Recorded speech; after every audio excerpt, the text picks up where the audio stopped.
주 하나님 왜 어리석은 나 택하셔서 고통과 슬픔 다. 지난번에 우리가 이제 6장에 들어와서 이제 인을 떼기 시작하는데 6장이 있기 전에 계시록 4장하고 그리고 5장 그리고 계시록 4장에서는 이제 내 생물이 그 창조의 일들을 그 주관하고 또 천사계를 대표하는 것을 우리가 보았고요. 24장로는 이제 신구약의 하나님 백성들을 대표하는 모습들을 이 4장에서 볼 수 있었고, 그리고 5장에서는 죽임당하신 우리 예수 그리스도께서 모든 것을 주관하시고 또 영광 받으시고 찬송을 받으시고 하나님 보좌에 앉아 계시는 것을 그렇게 보게 됩니다. 이것이 이제 일곱 인을 떼게 되는 그런 배경 속에서 누가 이러한 이제 그 인을 뗄 수 있는가 할 때 어린 양께서 이제 일곱 인을 떼시는 것을 우리가 보았어요. 그래서 첫째 인, 둘째 인, 셋째 인, 넷째 인 이렇게 떼어질 때 이제 우리는 그 흰 말, 그 다음에 이제 붉은 말, 그 다음에 또 검은 말, 또 청황색 말 이렇게 이제 보게 되는데, 이 인을 뗀다는 것은 이게 지금 책이기 때문에 지금 이제 이렇게 책이 이렇게 두루마리가 이게 책이지 않습니까? 책. 이게 이제 옛날에 보면은 이렇게 양털이나 양 가죽으로 만든 그런 책일 텐데,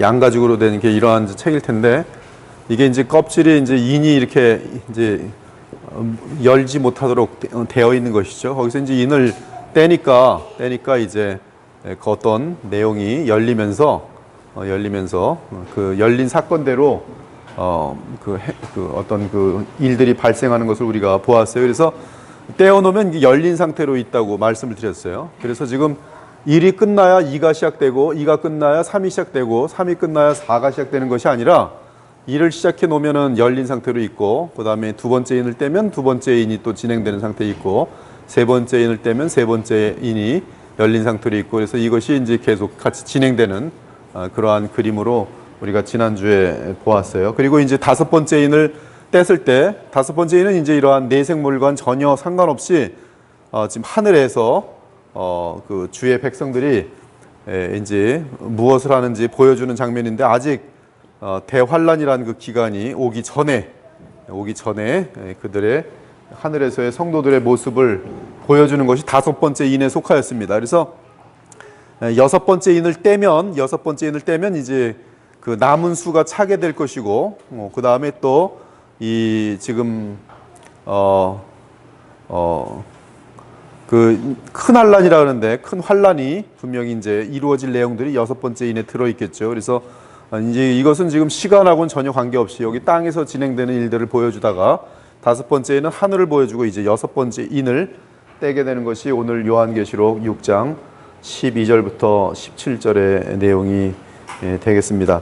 지금 이 계시록에서는 지금 그 일곱 인을 떼면 다 끝나는 거예요. 일곱 인을 떼면 다 끝나는 것이고, 그리고 이제 일곱 인을 뗀다는 것은, 이제 일곱째 인을 뗀다는 것은 예수님의 그 재림과 함께 인류의 모든 종말이 역사가 끝나는 것을 나타내는데, 그 일곱 인을 뗄 때 놀랍게도 일곱 인을 어떻게 확장시키냐 하면 일곱 나팔로 확장을 시킵니다. 그래서 일곱 나팔은 마지막 나팔이 붐과 함께 예수님의 재림으로 끝나는 것이고, 또 마지막 나팔은 부러질 때 무엇이 발생되는가 하면 바로 일곱 대접이 진행되면서 인류의 이 땅과 이 지금 현재 땅과 현재 하늘이 어떻게 될 건지에 대한 모든 것들을 이제 보여주면서, 이 기준점은 지금 이렇게 예수님의 재림, 그리고 이 재림과 함께 발생된 일들의 모든 그 어떤 초점들이 맞춰져 있는 것을 발견할 수가 있겠어요.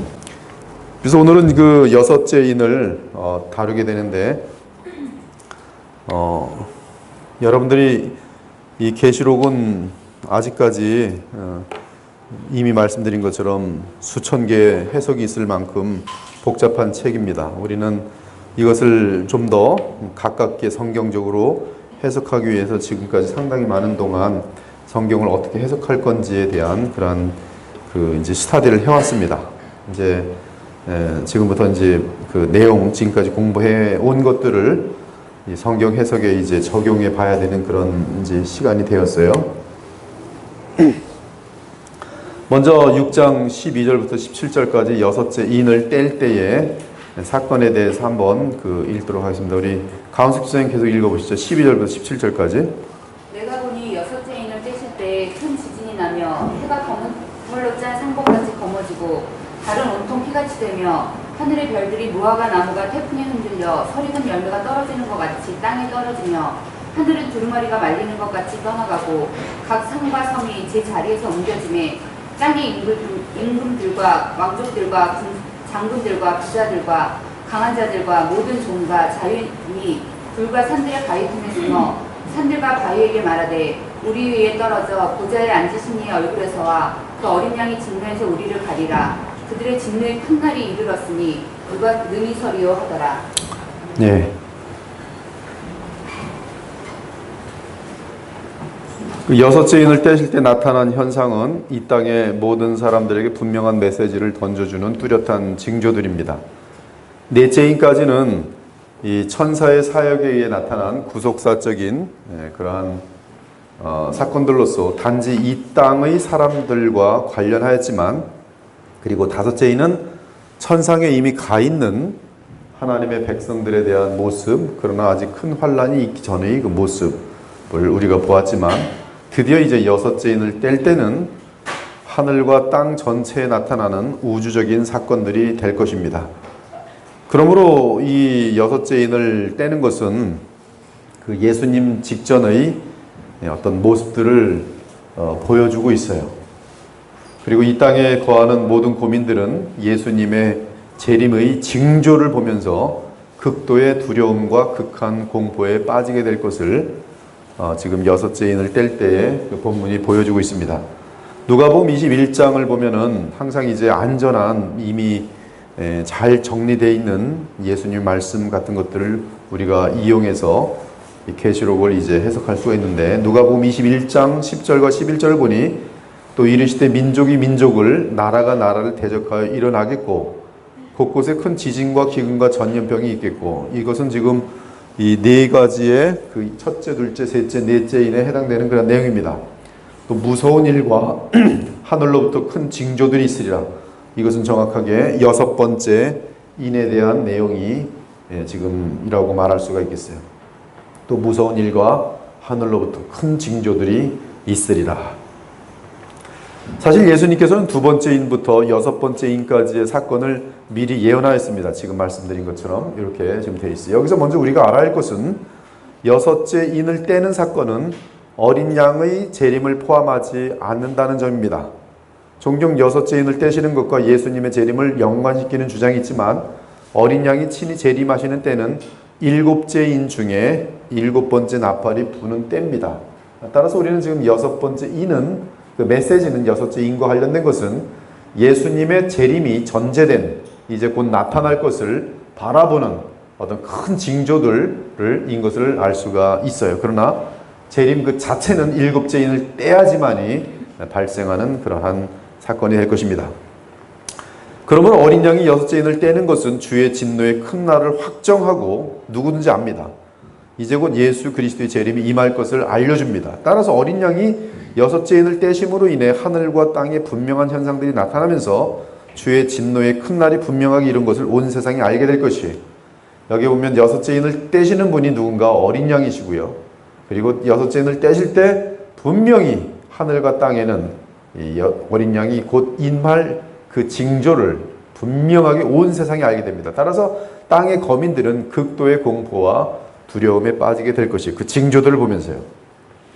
그래서 어린 양께서 여섯째 인을 떼시면 큰 지진과 함께 해가 검어지고 달이 피같이 되며 하늘의 별들이 수도 없이 땅에 떨어지고 하늘이 두루마리같이 말리면서 산과 섬이 제 자리에서 옮겨질 것입니다.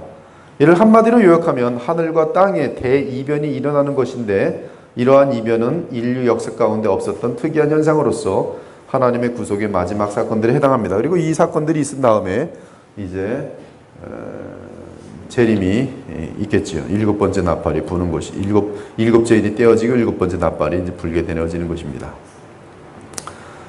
그 여섯째 인과 관련된 사건을 보면 일단은 대지진이 있어요. 이 큰 지진과 함께 해가 검어지고 달이 온통 피같이 됩니다.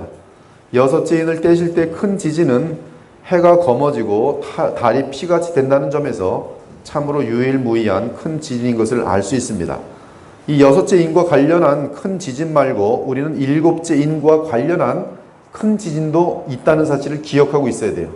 일곱째 천사가 그 대접을 공중에 쏟으며, 이 대접이라는 것은 7번째 나팔, 그렇죠? 7번째 나팔은 일곱째 인을 띄면, 그렇죠? 첫째 나팔, 둘째 나팔, 셋째 나팔, 넷째 나팔, 다섯째 나팔, 여섯째 나팔, 일곱째 나팔이 불고 일곱째 나팔이 불어지면 첫째 대접, 둘째 대접, 셋째 대접, 넷째 대접, 다섯째 대접, 여섯째 대접, 일곱째 천사 대접이, 그렇죠? 이게 마지막 대접이죠. 공중에 쏟음의 큰 음성이 성전에서 보좌로부터 나서되 다 됐다. 여기 it's done, it's finished. 하나님의 진노는 끝납니다. 그 뜻인데요. 예수께서 십자가에서 다 이루었다 같은 단어인데요. 번개와 음성들과 우레소리가 있고 또 큰 지진이 있어. 이것이 히브리서 그 12장에 나오는 그 지진이에요. 흔들리는 모든 것들은 다 무너지고 흔들리지 않는 영원한 것만 남게 되는 그 지진. 큰 지진이 있어. 얼마나 큰지 사람이 땅에 있어 온 이래로 이같이 큰 지진이 없었더라. 마지막 지진이고요. 이때 각 섬도 없어지고 산악도 간데 없더라.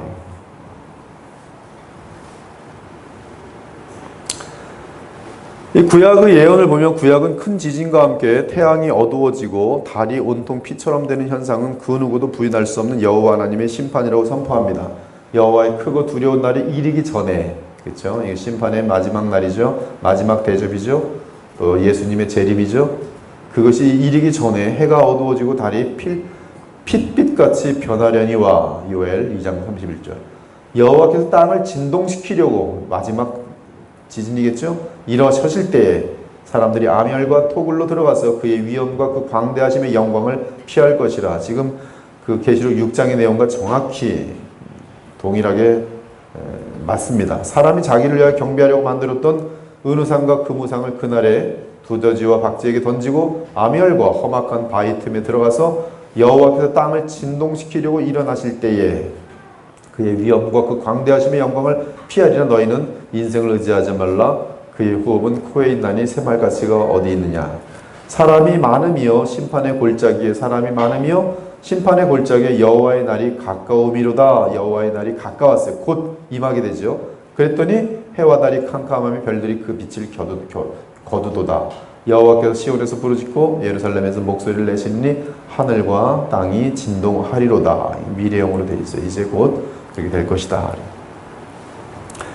여러분들은 제가 구약을 볼 때 인위적으로 끄집어내서 아무렇게나 적용하지 않는다는 것을 알 거예요.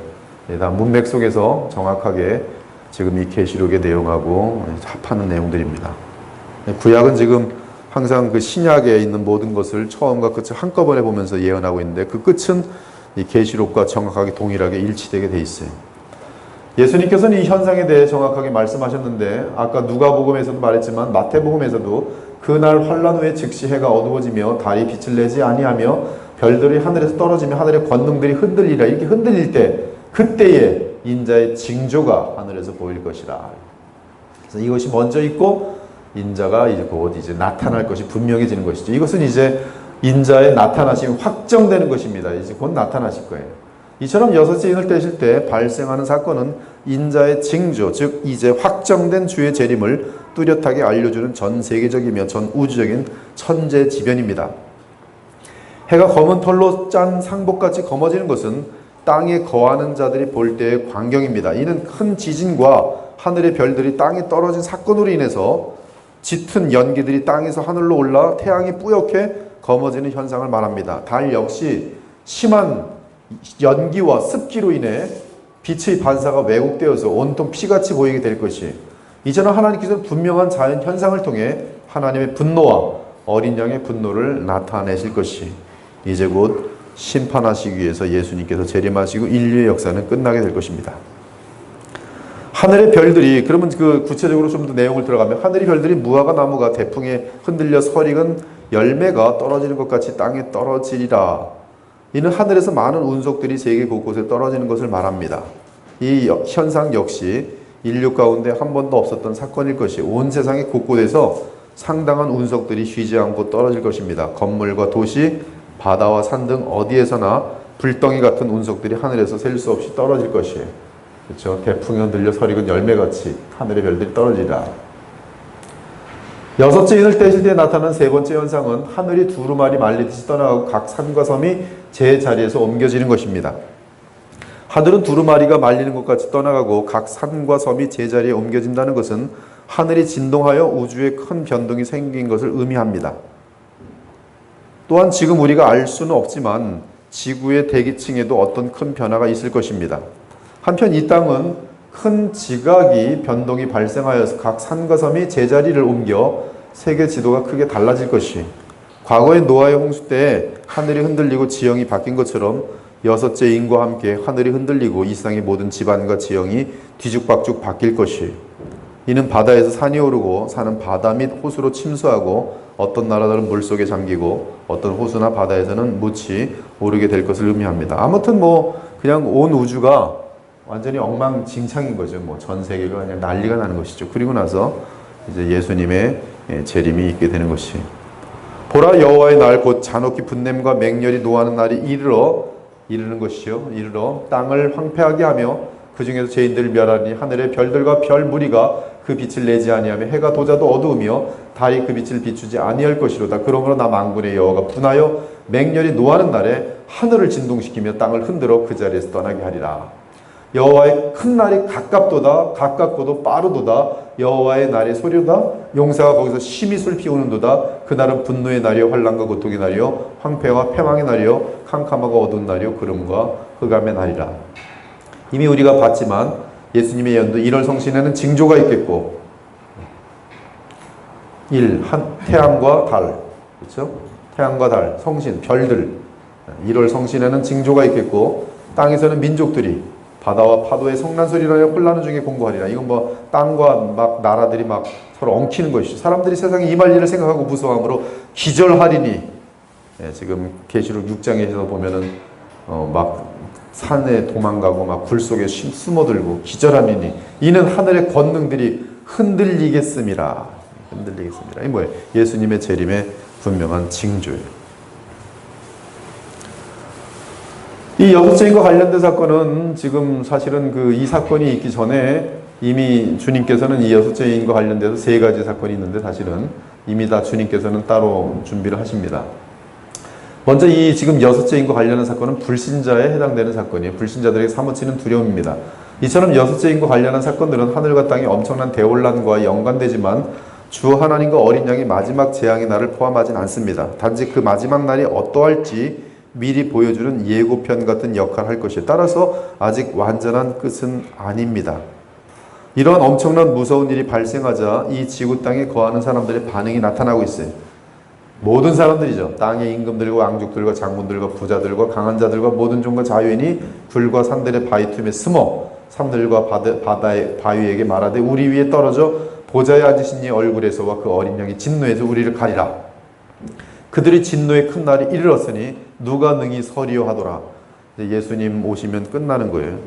모든 계층의 사람들이 철저하게 망하게 됩니다. 예외가 없어요. 왕이든 거지든 다 망하는 거예요. 지금 이 여섯째인과 계시록 7장을 이제 우리가 넘어갈 건데, 먼저 그 그림을 보면 여섯째인은 그리스도의 재림 직전의 현상으로 보입니다. 인자 같은 이가 일곱째 인을 떼시기 전에 계시록 7장이 삽입되어 있어요. 계시록 7장. 그리고 계시록 7장 다음에 일곱째 인을 떼십니다. 그럼 계시록 7장은 여섯째 인과 관련한 사건으로 해석될 수 있고, 또는 일곱째 인을 떼기 전의 지금 땅과 하늘의 배경 설명으로 볼 수도 있어요. 마치 첫째 인, 둘째 인, 셋째 인, 넷째 인을 떼기 전에 계시록 4장과 5장이 있었던 것처럼 마지막 인을 떼기 전에 7장의 배경 설명으로 볼 수도 있지만, 또는 여섯째 인을 뗄 때에 동시에 함께 발생하는 세 가지의 사건 중에 두 가지 사건 설명이라고 볼 수 있죠. 첫째 사건은 여섯째 인을 떼심에, 첫째 사건은 뭐냐면 1월 성신의 어떤 큰 엄청난 변화죠. 엄청난 지금까지 없었던 그런 변동. 그 첫 번째, 여섯째 인을 뗐을 때.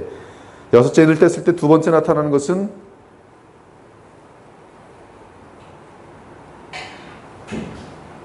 14만 4천의 인을 찍는 내용이에요. 그 다음에 세 번째 보이는 장면은 모든 이방 민족 가운데에서 모든 택함 받은 사람들이 다 구원을 얻는 장면이 그 7장에 들어 있습니다. 그래서 7장은 공중과 땅에 일어나는 자연적인 사건, 자연에 대한 사건, 그 다음에 이 땅에 남아있는 하나님의 백성들을 인치는 사건, 그리고 이미 천국에 가 있는 모든 사람들이 할렐루야 찬양을 하는 사건.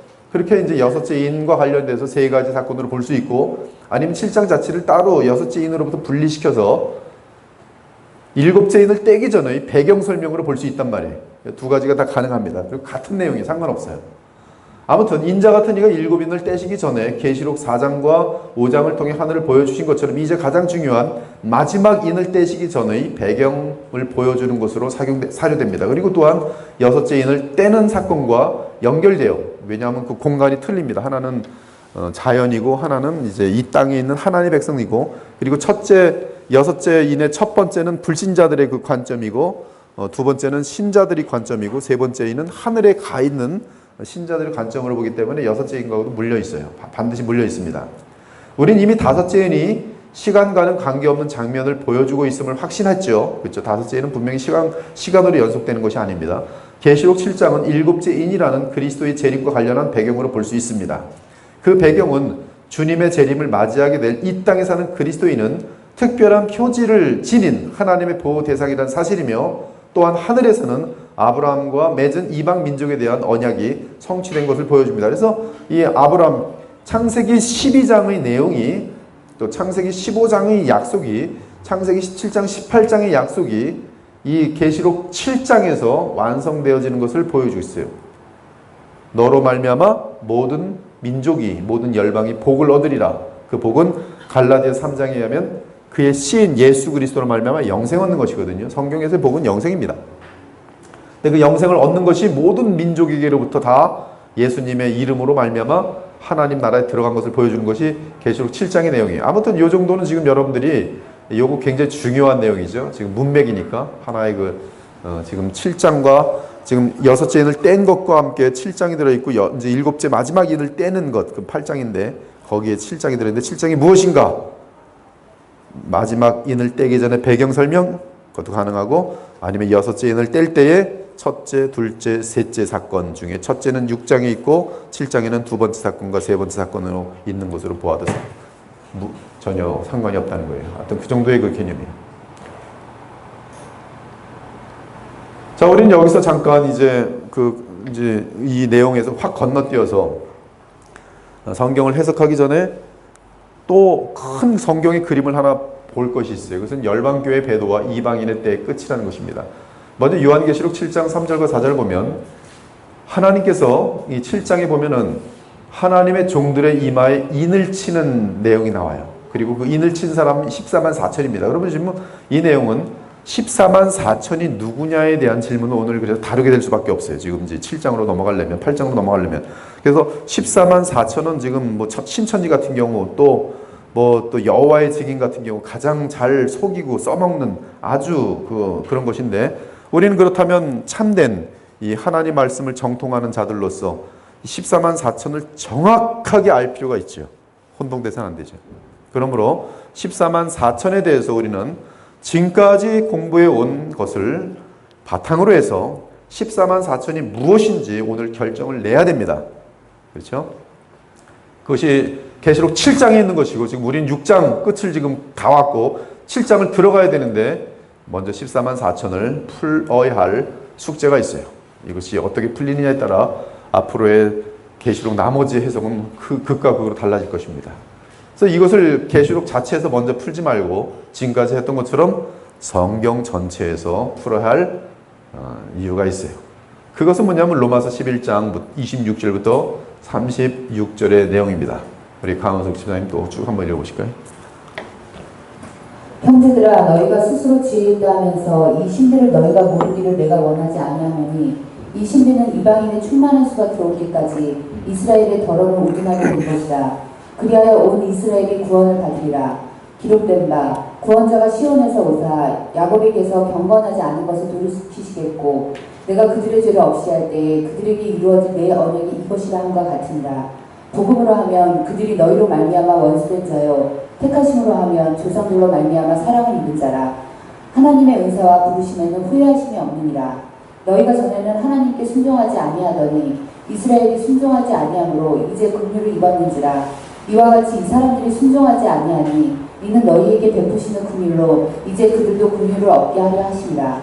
하나님이 모든 사람을 순종하지 아니하는 가운데 가두어 두심은 모든 사람에게 긍휼을 베풀려 하심이로다. 깊도다. 하나님의 지혜와 지식에 풍성하며 그의 판단은 헤아리지 못할 것이며 그의 길은 찾지 못할 것이로다. 누가 주의 마음을 알았느냐? 누가 그의 모사가 되었느냐? 누가 주께 먼저 드려서 갚으심을 받겠느냐? 이는 만물이 주에게서 나오고 주로 말미암아 주에게로 돌아가니라. 그에게 영광이 세세 있을지어다. 아멘. 지금 그 로마서 11장에서 너무나 분명한 것은 여기 이스라엘은 민족 이스라엘이에요. 민족 이스라엘. 그렇기 때문에 지금 여기 너희는 이방인들입니다. 이방인들이 구원을 받은 것은 민족 이스라엘, 즉 구약의 이스라엘에 순종하지 아니함으로 너희들 지금 온 열방들이 구원을 얻게 되었다. 이제 그런 내용이 되겠어요. 하여튼 지금 이 내용을 보면서 신비를 하나 말하는데 이 신비는 이방인의 충만한 수가 들어오기까지 이스라엘 민족은 대단히 어리석어졌다. 근데 이렇게 됨으로 말미암아 온 이스라엘이 구원을 얻으리라. 그러면 여기서 이스라엘은 과연 또 이 같은 민족의 이스라엘인지 이제 그런 것들이 좀 여러 가지 풀어야 할 숙제들인 것이. 그럼 하나씩 보기 바랍니다. 계시록 7장을 바르게 이해하기 위해 우리는 로마서 11장을 구조적으로 이해합니다. 로마서 11장 1절을 보면 바울의 질문이 나옵니다. 하나님이 자기 백성을 버리셨느냐. 여기 문맥상 자기 백성은 이스라엘 민족을 의미합니다. 버렸기 때문에 지금. 그리고 그 대답에 대해 바울은 그럴 수 없느니라고 답변합니다. 바울은 하나님께서 자기 백성을 버리지 않으셨다는 근거로서 엘리야 당시의 사정을 언급합니다. 로마서 11장에서. 엘리야 당시에 이스라엘 백성들은 주께서 보내신 선지자들을 죽였습니다. 이스라엘 백성들은 주의 제단을 헐어버렸으며 그 대신 바알과 아스타롯의 제단을 세웠어요. 즉 이스라엘 민족 전체가 배도의 자리에 있었습니다. 이때 엘리야는 진실한 하나님의 백성 중에 오직 자신만이 살아남아 있는 줄로 착각하였어요. 그래서 이스라엘 백성 전체는 다 하나님을 버렸고 하나님도 그들을 버렸고 자기만 혼자 있는 줄 알았어요. 이렇게 실망한 엘리야를 향하여 하나님이 뭐라고 대답하시냐면 내가 나를 위하여 바알에게 무릎을 꿇지 않은 사람 7,000명을 남겨두었다. 바울은 지금 이 얘기를 하면서 엘리야 때와 마찬가지로 바울 당시에도 아직 이스라엘 민족 내에 남은 자가 있다고 말합니다. 그러면서 11장 5절에 그런즉 이와 같이 지금도 은혜로 택하심을 따라 남은 자가 있다. 어디에? 이스라엘 민족에. 즉 바울 당시에도 이스라엘 민족 중에 하나님의 은혜로 택하심을 따라 남은 자가 있다는 말씀이에요. 그것이 극소수랄지라도 남은 자가 있어요. 이스라엘 민족 내에. 여기서 바울은 분명히 하고 있습니다. 이스라엘 민족 가운데 여전히 은혜로 택하심을 받은 자들이 있다는 것이. 행위로는 하나님 앞에 전부 다 멸망받아 마땅하지만 은혜로 택함을 받아 예수 그리스도를 믿는 신자가 이스라엘 민족 중에 있다는 것입니다. 바울 당시에. 따라서 이스라엘 민족 중에는 복음을 깨닫고 은혜로 택함을 받은 자가 극소수라 할지라도 남은 자들로서 있으며 그들은 영원한 구원을 얻었습니다. 한편 바울은 은혜로 택함을 얻지 못한 자는 우둔하여져서 하나님과 복음과 그리스도를 대항하여 멸망하게 되었다고 말합니다. 만일 은혜로 된 것이면 행위로 말미암지 않음이니 그렇지 않으면 은혜가 은혜되지 못하느니라. 그런즉 어떠하냐? 이스라엘의 구원은 그것을 얻지 못하고 이스라엘은 다 구원을 얻지 못했어요. 오히려 택하심을 얻은 자가 입은 자가 얻었고 그 남은 자들은 우둔하여졌느니라. 이 우둔한 사람들은 복음을 깨닫지 못하고 멍청하게 있는 거예요. 지금처럼 아직까지도 이스라엘 민족들은 몰라요. 예수 그리스도는 저주받은 자라 우리랑 무관하다. 지금도 여전히 선행과 이제 그런 것으로 구원을 받을 줄로 착각하고 있고 어떤 그들이 바라는 민족적인 메시아가 어느 날 나타날 것을 아직도 기다리고 있어요. 이 복음의 은혜를 거절한 자들의 특징이 6절에 나오는데 그들은 스스로의 행위로 의를 세워보려는 특징을 가지고 있습니다. 이것이 이스라엘 민족의 어리석음이고 그들은 하나님께 열심을 내지만 오히려 복음을 대항하는 그런 세력들이 되어진 것을 바울은 증명하고 있어요. 그러나 그 결과는 하나님의 의를 대항하게 되는 것이고, 이에 로마서 10장은 인간이 스스로 의를 세우려 하는 것은 복음을 통해 주시는 하나님의 의를 대적한다는 사실을 분명하게 말합니다. 로마서 10장 2절 3절 보니 내가 증언하노니 그들이 하나님께 열심히 있으나 올바른 지식을 따른 것이 아니라 하나님의 의를 모르고, 하나님의 의는 복음이지요, 복음을 모르고 자기 의를 세우려고 힘써 복음의 하나님의 뜻에, 하나님의 의에, 여기 그 보면은 대항하였다, 대적하였다, 그런 뜻이 되겠어요. 오히려 하나님을 자기네들은 잘 섬긴다고 하는데 인간의 의를 통해서 구원 얻으려는 그 이스라엘 민족들은 오히려 뭐 율법을 600 몇 개 만들어 놓고 그걸 잘 지키면 구원받을 로 착각하는 그들은 오히려 구원을 얻기는커녕 하나님이 우리에게 주시는 그 은혜로운 완전한 의를 대적하였다.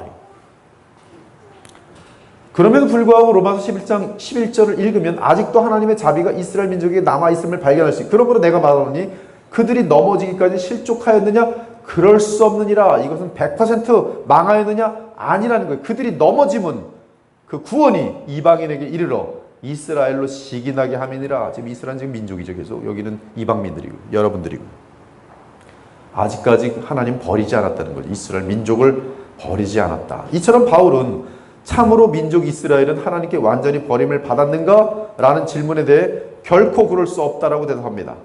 이스라엘 민족은 대다수가 불신앙에 처했지만 그럼에도 그 중에는 남은 자, 즉 택한 자, 은혜를 받은 자, 복음을 믿는 자가 극소수든 말든 남겨져 있다는 말씀이에요. 한 사람에도 두 사람에도 10사람에도 있다는 말씀이에요. 그래서 주님 오시기 전까지 계속 진행될 것이, 그들은 버림을 받지 않습니다. 이게 대단히 중요한 이슈예요. 유대인들을 우월하게 만드는 이 세대주의로 인해서 이러한 내용들까지 다 그냥 헐값에 넘어가서 이스라엘, 민족 이스라엘의 회복 같은 것들 자체가 완전히 그냥 무너져 버렸는데, 로마서 11장은 100번, 1000번, 10,000번 읽어도 정확하게 이렇게 돼 있어요. R.C. 스프롤도 정확히 이렇게 해석하고 있습니다. 저 또한 로마서를 뭐 지금 한두 번 본 것도 아니고요. 이스라엘 민족에 대한 어떤 완전한 버림을 성경에서 찾아낼 수가 없어요. 그래 놀라운 것은 이스라엘 민족의 대다수가 하나님의 은혜이신 예수 그리스도를 거절하자 하나님의 구원과 자비의 역사가 막히는 것이 아니라 오히려 그 은혜와 복음은 이제 이방 나라들로 이르게 되었다 합니다. 그리고서 아브라함에게 주셨던 그 약속이 이루어지는 것이, 이에 하나님의 풍성하심이 얼마나 큰지, 하나님의 경륜이 얼마나 깊은지 그 누구도 하나님의 역사의 방법을 알 수 없으며 또한 그분의 행하심을 막을 수 있는 자가 없는 것입니다. 한편 사도 바울은 이방인 성도들에게 이제는 교만하여지거나 자만하지 말라고 경고합니다. 그렇죠? 로마서 11장에서. 왜냐하면 하나님께서 원가지도 그렇게 잘라버리실 수 있었는데 하물며 접붙임을 받은 이방인들이 하나님을 향하여 교만하여질 때 그 접붙임을 받은 가지도 잘라내는 것은 어렵지 않다는 것이, 원가지도 잘라내시는 분이 접붙임 가진 것들이 교만하여지면 잘라내는 거 어렵잖아요. 하나님이 원가지들도 아끼지 아니하신즉 너희들도, 즉 접붙임을 받은 이방인들 너희들도 아끼지 아니하시리라. 그러므로 이방인 중에 예수를 믿어 하나님의 은혜를 맛본 자들은 스스로 지혜 있다고 느끼거나 스스로의 의에 의해 구원받았다고 착각하지 말고 언제나 그리스도를 의지하는 가운데 하나님의 택하신 은혜의 자리에 있어야 합니다. 그러므로 하나님의 인자하심과 준엄하심을 보라. 넘어지는 자들에겐 준엄하심이 있으니 너희가 만일 하나님의 인자하심에 머물러 있으면 그 인자가 너희에게 있으리라. 그렇죠? 예수 그리스도만을 의지하고 하나님의 은혜를 붙들고 있으면 그 인자가 너희에게 남게 되지만 그렇지 않으면 너희도 찍히는 바가 되리라. 이방인들이여, 이방 교회들이여, 너희들도 스스로 의를 이루려고 하거나 교만해진다면 이방인 교회들 잘린다는 거예요.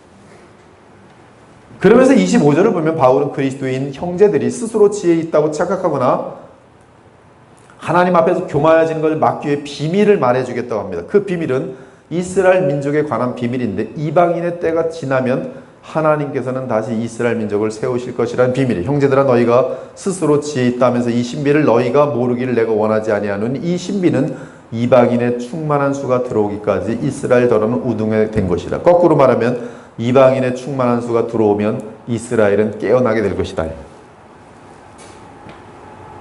이방인의 수가 충만히 들어오면, 다 들어오면 이스라엘은 깨어난다. 이 비밀입니다. 이 비밀이 이방인 그리스도인들을 겸손하게 만드는 이유는 결국 이방 교회를 향한 하나님의 긍휼과 자비가 이스라엘 민족에게 다시 돌아갈 것을 알려주기 때문에 그래요. 대단히 중요한 내용, 이 비밀은 대단히 중요한 내용입니다. 이 비밀을 확대 해석해서도 안 되지만 이 비밀을 놓쳐서도 안 되는 것이죠. 바울 당시에 이방인들 중에는 잘 들어보세요. 예수님을 믿으며 이스라엘 민족에 대해 잘못된 편견을 가진 사람들이 발생하게 됐어요. 그들은 이렇게 생각했습니다. 이스라엘 민족이 예수 그리스도를 안 믿으니까 이스라엘 민족의 희망은 사라졌다. 오히려 우리 이방인 민족들이 이제는 저 이스라엘 민족보다 훨씬 우수하다. 거꾸로 지는 거죠. 과거에는 이스라엘 민족이 우린 저 모든 열방들보다 훨씬 우수하다. 근데 이제 이방 교회들이 저 이스라엘 민족보다 우리 훨씬 우수하다. 이 교만이죠.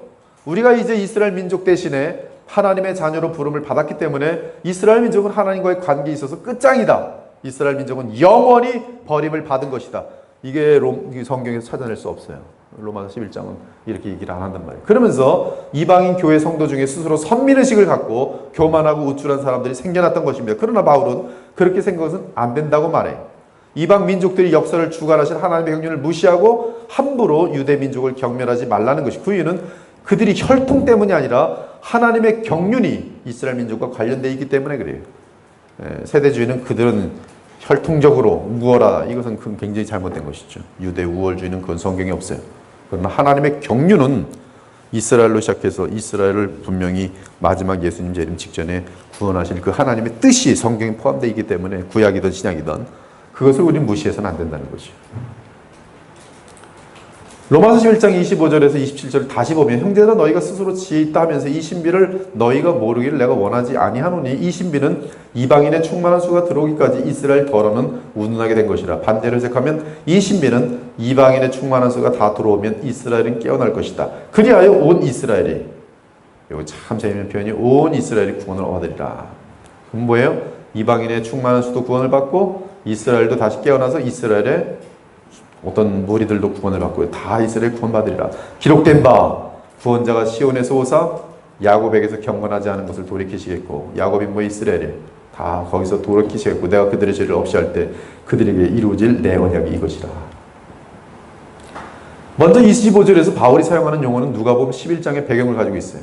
11장 보니까 너희가 예루살렘이 군대들에게 에워싸이는 것을 보거든. 요거는 AD 70년 타이터스 디도 장군이 예루살렘 성전과 성벽을 다 허무는 내용입니다.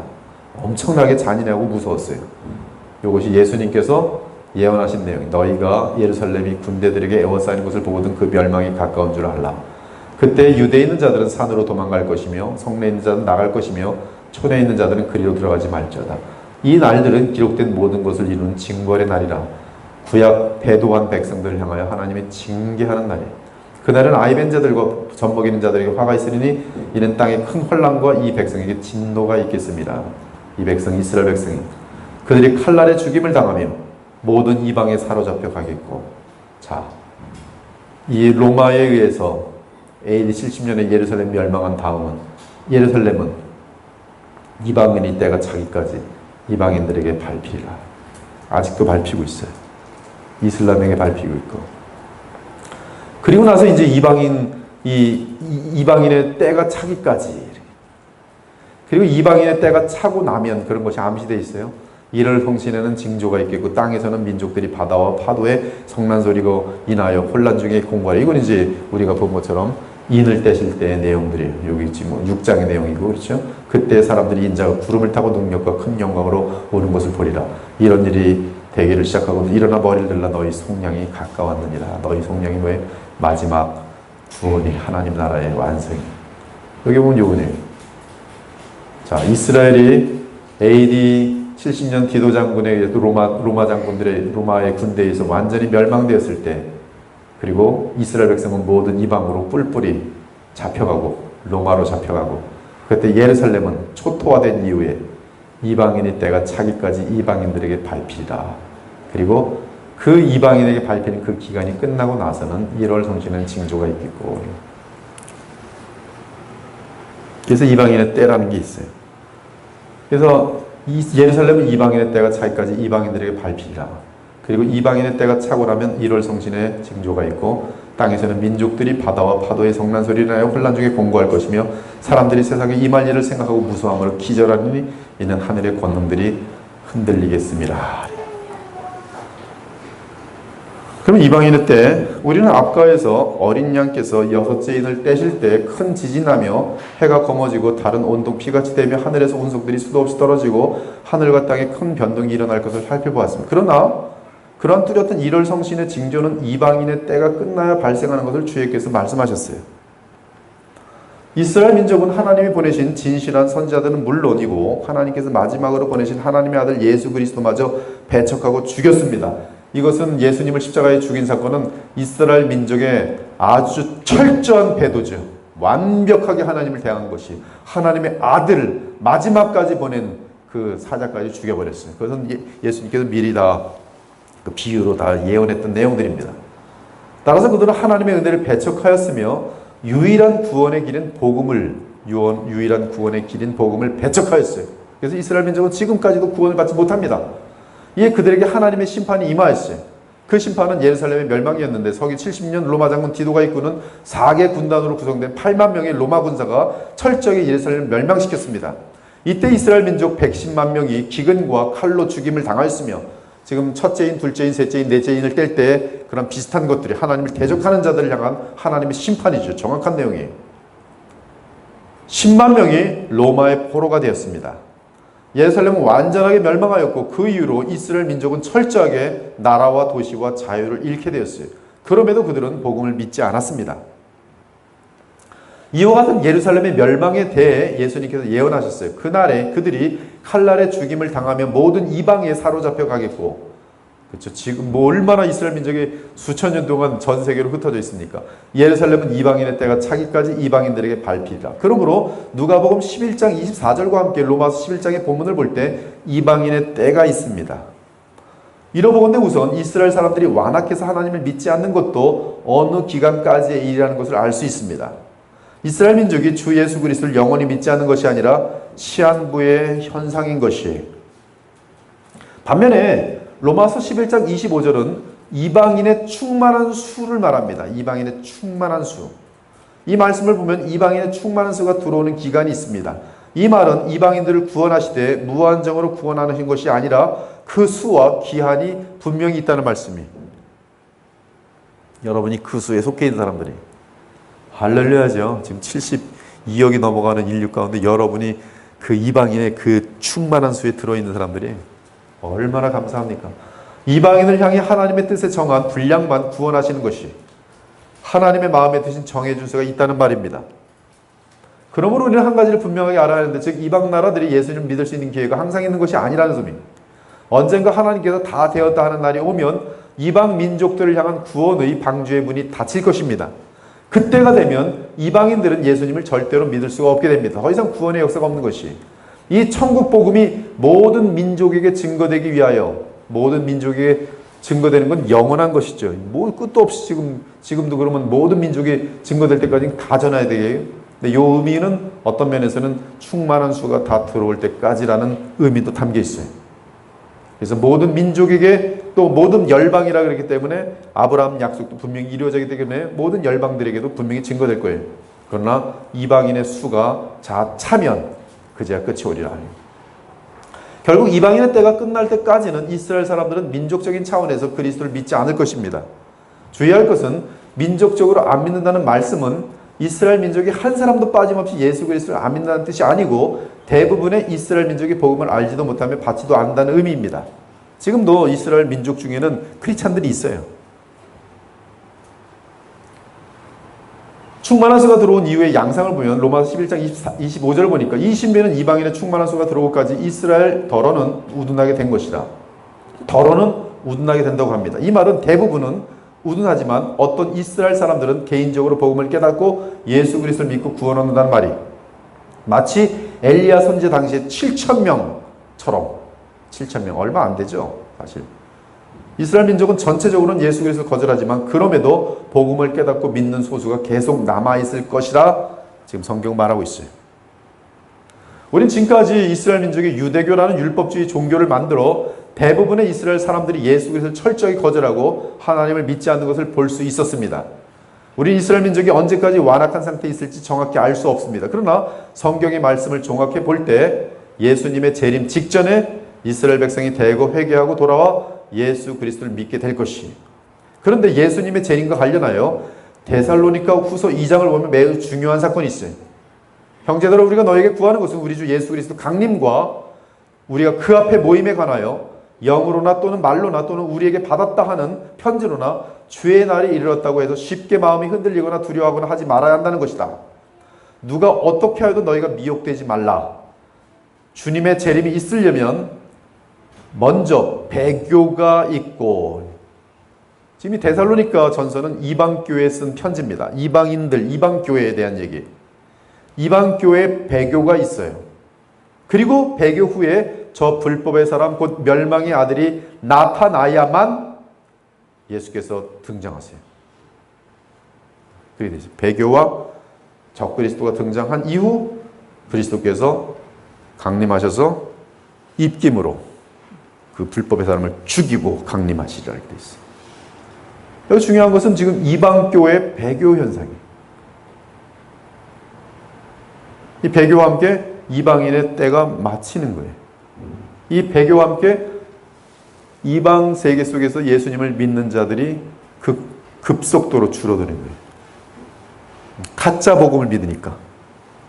자기네들은 이제 뭘 믿는다고 하지만 그들이 믿는 것은 구원을 주는, 영생을 주는 참 복음이 아니에요. 동성애를 삶을 살아도 구원 얻을 수 있습니다. 그것은 다 거짓 복음이에요. 타 종교를 믿어도 구원받을 수 있으면 다 거짓 복음들이에요. 그런 복음은 구원받을 수 없어요. 뭐 이만희가 가르치는 거 믿고서 절대 구원 못 받아요. 신천지가 가르치는 거 믿고서 절대 구원 못 받아요. 자유주의자들이 가르치는 거 절대 구원 못 받아요. 오직 참 복음을 믿고 그 복음을 믿고 거듭난 사람들은 또한 그 예수 그리스도의 생명이 나타나게 돼 있어요. 그런 것이 없으면 절대 구원이 있을 수가 없는. 그러나 이 배교가 있다는 거예요. 배교라는 것은 껍질은 교회인데, 껍질은 예수님의 이름을 부르는데, 캐톨릭 같은 경우도 지금 배교죠. 지금 뭐 동성애를 지지하는 모든 그런 어떤 기독교 단체들 다 배교입니다. 다른 종교 다원화를 주장하는 그런 교회들 다 배교예요. 거기에는 기원이 없어요. 근데 배교가 전 세계적으로 있다 이거예요. 그래서 WCC 같은 그런 운동들로 이 배교의 그 영향력으로 그리고 종교 통합으로 모든 종교들이 통합되는 그런 그림으로 나아가고 있는 그런 그림인 것이죠. 이 말씀은 예수님의 재림 직전에 이 세상 열방교회에 배도가 있을 것을 알려주고 그리고 불법의 사람 곧 멸망의 아들 적그리스도가 나타나야 주께서 재림하십니다. 이것이 성경 전체에서 보는 어디에서도 상충되지 아니하는 정확한 아주 컨시스턴트한 그런 정확한 메시지가 되는 거예요. 뭐 데살로니가 후서를 읽던 뭐 에베소를 읽던 계시록을 읽던 마태복음을 읽던 심지어 구약의 다니엘서를 읽던, 즉 멸망의 아들인 적그리스도가 등장하면 주의 재림은 곧바로 이루어지게 될 것이, 이것이 바로 바울이 말한 주님의 재림에 관한 정보입니다. 멸망의 아들 적그리스도는 이 세상의 열방교회에 들어가 하나님의 자리에 앉아 자신을 하나님이라 부르게 할 것이다. 그런데 멸망의 아들 적그리스도가 나타나기 전에 열방교회의 배도가 극치에 이를 것인데 그와 함께 진행될 사건은 이스라엘의 민족적 차원의 복음운동이, 즉 이스라엘의 배도로 말미암아 그 은혜와 복음이 어디로 갔어요? 이방인 교회로 왔어요. 이방인 교회가 어떻게 됐어요? 배도하니까 그 은혜가 다시 어디로 돌아가요? 이스라엘로 돌아가요. 그리고 끝나는 거예요. 그것이 로마서 11장의 내용. 여호와 하나님의 명은 이스라엘 민족의 배도는 하나님의 은혜가 열방으로 넘어가게 하였고요. 반면 이제 열방교회 배도가 극을 이룰 때 하나님의 은혜는 다시 이스라엘 민족에게 넘어가게 될 것이, 하나님의 은혜와 긍휼이 열방교회에서 다시 이스라엘 민족으로 돌아갈 때 바로 그때 대대적인 이스라엘 민족의 회개의 역사가 나타날 것입니다. 그 회개는 그동안 참 메시아 되신 예수 그리스도를 거절하고 죽이고 믿지 않은 죄에 대한 엄청난 회개일 것입니다. 성령의 역사죠. 이스라엘 민족은 큰 회개 후에 예수님을 자신들의 메시아로 영접할 것이, 이에 그 민족 내에는 성령으로 인하여 거듭나는 자들이 허다하게 많을 것입니다. 그러나 이 말이 이스라엘 민족의 모든 사람이 한 사람도 빠짐없이 다 구원을 받을 것을 뜻하는 것은 아니에요. 이스라엘 민족에서든 이방 민족에서든 오직 택함을 받은 자들만이 구원을 얻을 것입니다. 그러나 하나님의 경륜에 의하면, 즉 역사를 운영하시는 하나님의 그 섭리에 의하면 이스라엘 민족이 대거 예수 그리스도께 돌아오는 역사가 인류 종말의 때에 있다는 말씀입니다. 그리고 그 이후에 적그리스도가 등장하고 그 후 주님이 재림하심으로 역사는 끝나게 되는 것이에요. 그러므로 현재 우리는 아직 그리스도를 믿지 아니하는 이스라엘 사람들을 보고 그들은 하나님으로부터 민족적으로 영원히 버림을 받았다고 착각해서는 안 됩니다. 그들은 언젠가 주 예수 그리스도께로 돌아올 것이 복음을 믿고 구원을 얻게 될 것입니다. 그것도 허다하게 많은 유대인들이 우리 주 예수님께로 돌아올 것이 그때는 이 땅의 열방 교회들은 도리어 예수 그리스도를 거부하고 대적하는 배도의 교회들이 될 것입니다. 적 그리스도를 환영하며 그와 하나가 될 것이 우린 이를 미리 알고 철저하게 겸손 가운데 우리 믿음의 정절을 지키고 바른 복음을 붙들어야 돼요. 그러므로 이방 교회는 배도로 향하게 돼 있어요. 성경의 예언에 의하면. 그러므로 우리는 지금 가장 긴장돼야 되는 것이 교회의 배도와 싸워야 돼요. 그리고 내가 지금 배도하는 교회에 속해 있는지를 알고 있어야 돼요. 무엇이 배도입니까? 하나님도 섬기고 다른 종교도 섬기고 구약에서 뭐예요? 바알도 섬기고 여호와도 섬기고 이게 배도였어요. 그 다음 단계 뭐예요? 여호와는 버리고 바알만 믿는 것이 배도예요. 온 이스라엘 구원을 받으리라는 해석이 그리하여 온 이스라엘이 구원을 받으리라. 26절의 내용은 두 가지 뜻이 가능한데 먼저 바울은 로마서에서 이스라엘 단어를 쓸 때 택한 자 곧 구원받은 자를 의미한 사용할 때가 있어요. 로마서 내에서. 그것은 로마서 2장 28절 29절인데요. 여기 보면 이면적 유대인, 이면적 유대인이 유대인이며 그렇죠? 이거 뭐예요? 지금 실제 유대인을 말하는 것이 아니라 마음에 거듭난 자들, 그렇죠? 거듭난 자들이 바로 하나님의 참 유대인이다. 로마서 2장에서 그렇게 쓰고 있고요.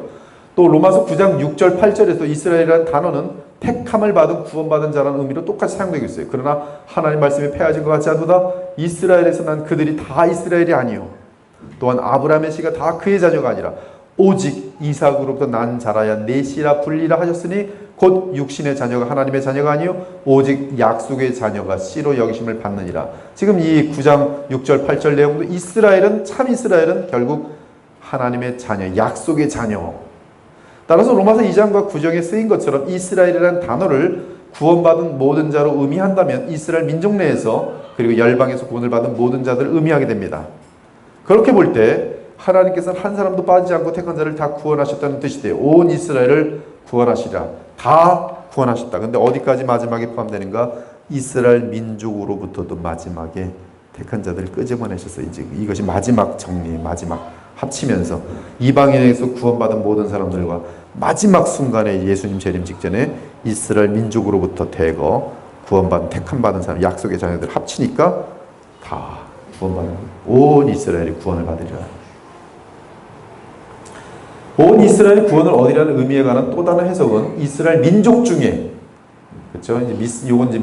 요걸 민족으로 보고 그 민족 중에 한 사람도 빠지지 않고 다 구원을 얻을 것이라는 뜻이며 택함을 받은 자들이죠. 무조건 일단 택함 받아야 돼요. 그렇죠? 구원은. 이때는 물론 결단코 모든 이스라엘 민족이 다 구원을 받을 것을 의미하는 것은 아닙니다. 분명히 열방교회 배도와 함께 이스라엘 민족의 국가적인 차원의 회개운동과 성령의 역사가 나타날 것인데 그때 이스라엘 민족 중에 택함을 입은 자는 다 구원을 얻을 것이라는 뜻이 됩니다. 시간적으로 거슬러 올라가도 야곱, 이삭, 아브라함 등 이스라엘 민족 중에 택함을 입은 자는 다 구원을 얻을 것이.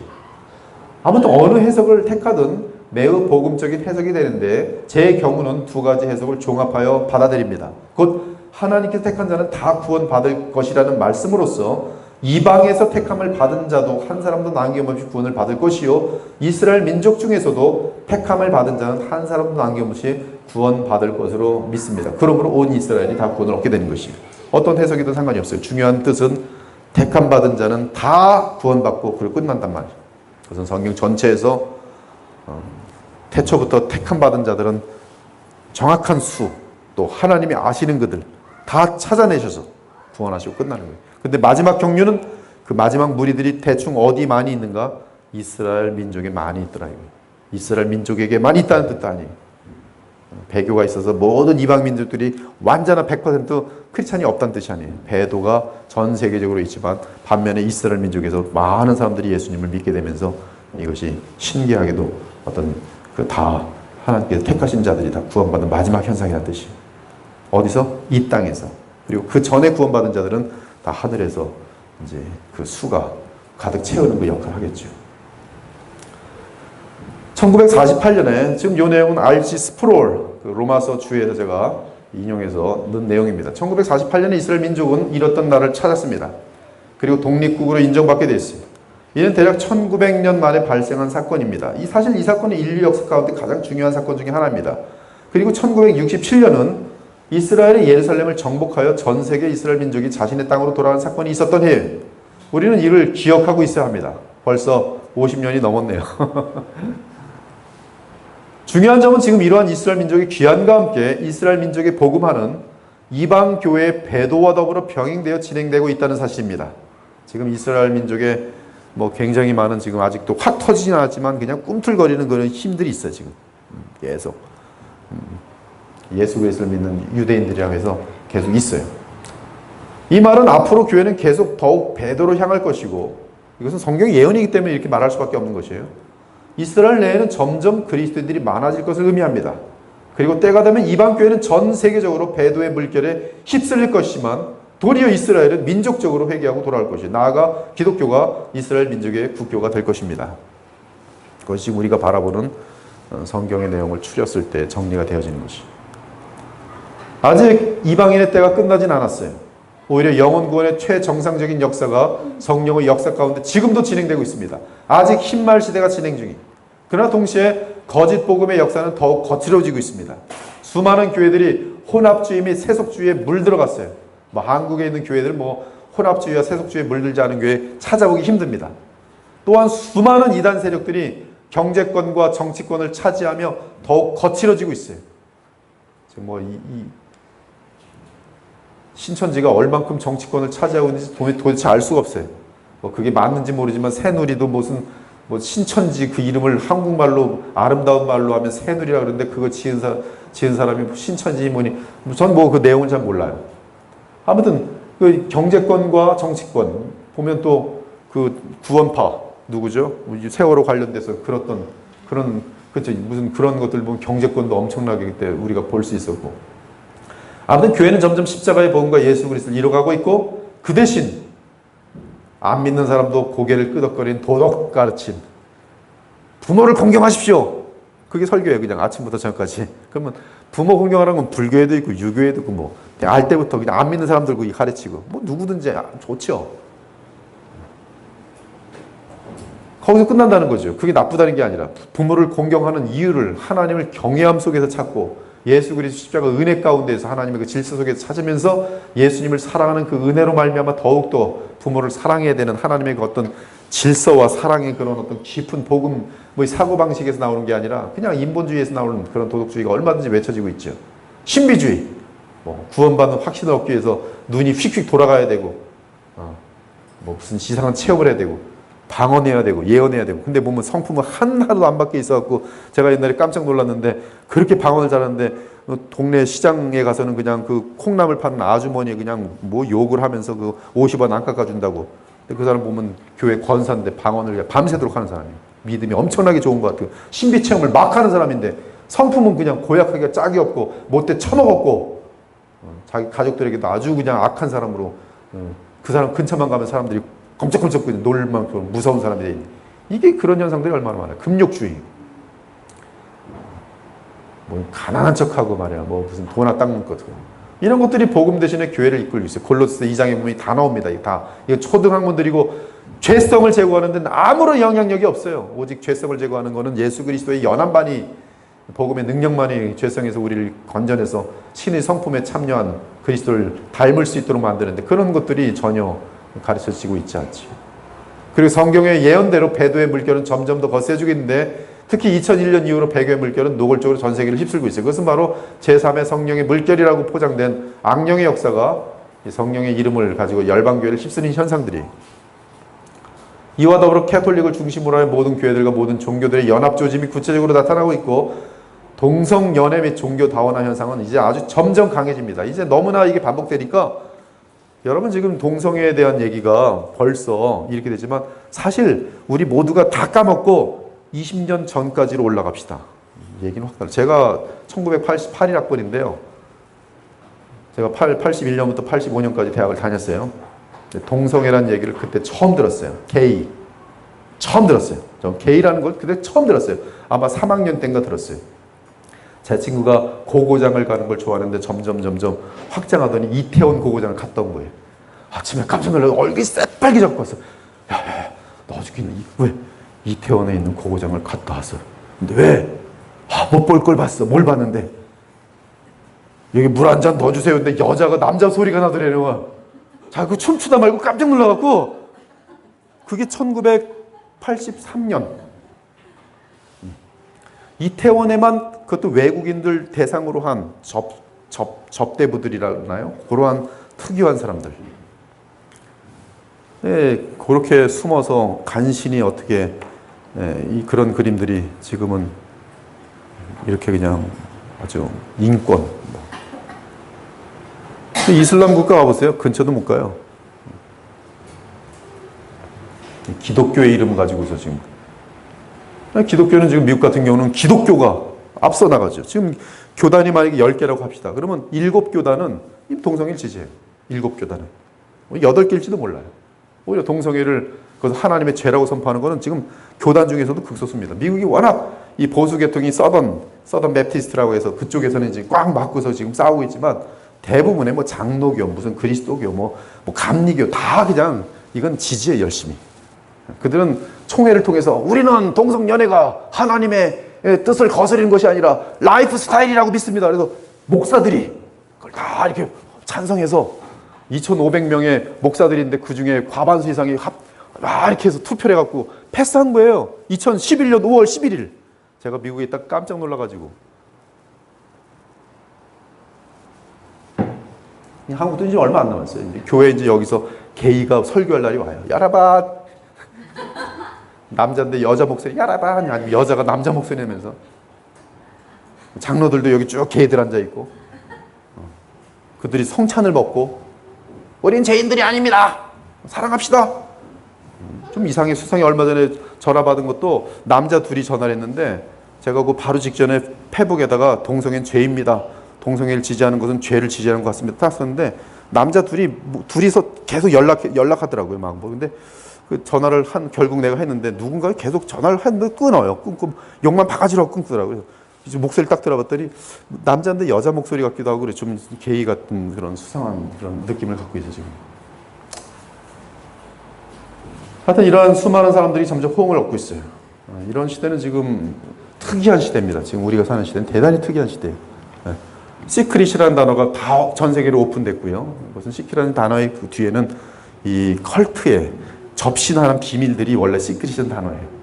뉴에이지에서 가장 귀하게 쓰는 단어가 그게 지금 다 오픈되어 있어서 이미 말씀드린 것처럼 매뉴얼들이 있어요. 그것은 자기네들의 극비예요. 어떻게 하면 접신할 수 있는가, 마귀들을 만날 수 있는가. 근데 그것이 공개돼 버렸어요. 그 다음에는 지금 이제 동성연애가 뭐가 잘못이야.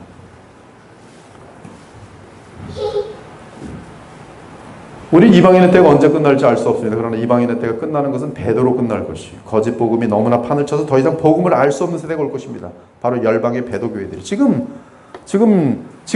벌써 권위가 무너졌어요.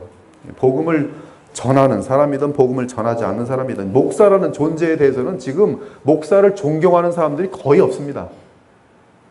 정치에 대한 의견도 지금 목사들마다 자기네들 뭐 그래도 믿는 목사들 다 의견이 또 틀려가지고 이건 뭐 정치에 또 예민한 사람들은 지금까지 그렇게 존경했던 목사님 보니까 어느 날 세월호는 뭐 잘못이 아닙니다. 뭐 이런 소리 하고 그다음에 뭐 최순실은 뭐 또 우리 뭐 박 대통령 거기서도 또 이제 막 몇 사람이 저한테 이제 왔는데요. 연락이 왔었어요. 문자 비슷하게 왔는데 자기가 이렇게 존경하던 목사님인데 뭐라 그랬더라. 뭐 최순실 그쪽 팔을 들면서 뭐 탄핵 뭐 그런 거 하면 또 복잡해가지고 자기는 또 이쪽을 밀고 있는데 이걸 목사님이 이렇게 하니까 그것은 또 이렇게 여러 가지 면에서 볼 때 이 사람의 생각 구조가 도대체 존경을 할 수 있는 없는 대상이다. 이러니까 설교가 더 이상 안 들어온다는 거예요.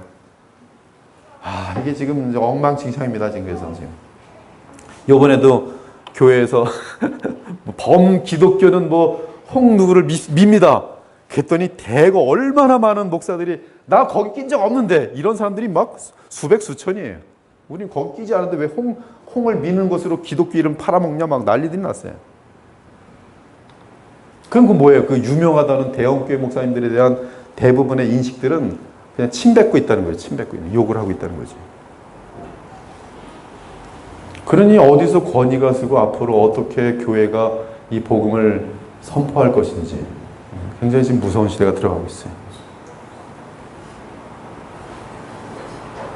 뭐 대접받는 목사들은 이제 좀 어느 정도 사이즈 키운 다음에 이제 경쟁 붙이는 거죠. 뭘 붙여요? 교회 내에서 이제 그 인간적인 그런 어떤 감투 같은 걸 사용하는 거죠. 예수님을 얼마나 닮는가 그런 문제가 아니에요. 이 교회의 어떤 정권과 또 힘을 만들어서 인기를 만들어서 거기서 여러분 교회가 한 1000명만 넘어가면요 재력이라는 것은 무서워요. 억 단위, 10억 단위가 돌아다니는데요. 거기서는 말 한번 잘하고 그러면 자기 비즈니스도 살릴 수 있고 죽일 수도 있고 막 그래요. 옛날에 지나가는 얘기지만 뭐 70만이 있는 어떤 교단에서 목사님이 가방 장수 하나 살려주겠다 당회 때 그 가방 장수한테 요번에 거기서 가방에 그 갑자기 대기업이 되는 거예요. 무서워요. 권력이 실질적으로 있게 돼요. 큰 교회 장로 정도 되면 입김들이 막 있게 되는 거예요. 그러면 그 자리에 올라가느라고 막 돈 주고 투표하고 뒤에서 뭐 또 정치하고. 제가 제 제자의 남편을 만났는데 그것도 권력이라고 교회 내에서도 권력 다툼을 하고 창피해서 교회 못 다니겠냐면서 교회 안 다니는 사람이 있어요.